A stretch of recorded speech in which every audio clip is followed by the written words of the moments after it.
I'm Representative Matt Klayman, and with the start of the legislative session, I wanted to touch base with what's ahead this session. I am proud to be part of the Alaska House Majority, which is a beacon of hope for Alaska. The House Majority is the only legislative body in the country that has a tripartisan majority of Democrats, Republicans, and Independents.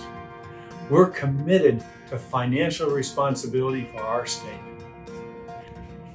In a time when we see so much partisan politics around the country, it's exciting to be part of a tripartisan majority that gets along and is getting things done. We have lots of differences, yet we're able to find common ground. We just set aside party priorities and focus on Alaska's priorities. Priorities like holding the line on the percent of market value revenue cap and protecting the permanent fund, maintaining essential services and growing the economy, and making wise use of federal funds and not wasting one-time money. There's lots going on this week with work on the budget, reviewing legislation, and the State of the State speech. So here's the rest of the story. Many of the differences over the budget really come down to taxes versus dividends. Do we pay large dividends according to a formula in the statutes and raise taxes to pay those dividends? Or do we provide essential government services like public safety and public education and pay the dividend we can afford?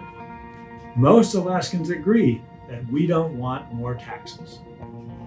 Since 2016, we have paid the dividend we can afford. We have not raised taxes, and we have protected the permanent fund. Now, as your representative, I've taken an oath to uphold the Alaska Constitution. And when it comes to the dividend, the Alaska Supreme Court has told us what the Alaska Constitution requires. The permanent fund dividend must compete for annual legislative funding just as other state programs. Alaska has changed from an oil state to an investment state. We have been running a deficit every year since 2012, and I don't think it's responsible to keep closing the deficit by spending from our savings and hoping for more one-time federal funds. Another way we protect the permanent fund is following the law that established the percent of market value revenue cap.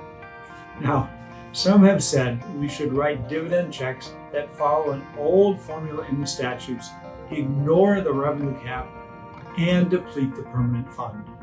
Well, the Alaska Supreme Court has already established that the dividend has to compete with other programs for state funding. It's the same as good home economics. We shouldn't spend money that we don't have. And the court has not said we can ignore the percent of market value revenue cap law. Now, some suggest it's okay to overdraw the permanent fund if it's part of changing the dividend formula. They seem to want to break the law in order to make the law. I think we need to hold the line on the percent of market value revenue cap and protect the permanent fund. What I hear from friends and neighbors is that we need a responsible action plan for Alaska that includes a balanced budget, essential services like public safety, public health, and public education, and Alaskans working together to grow Alaska's economy. So as we move forward with the 2022 legislative session, please keep those calls, letters, and emails coming.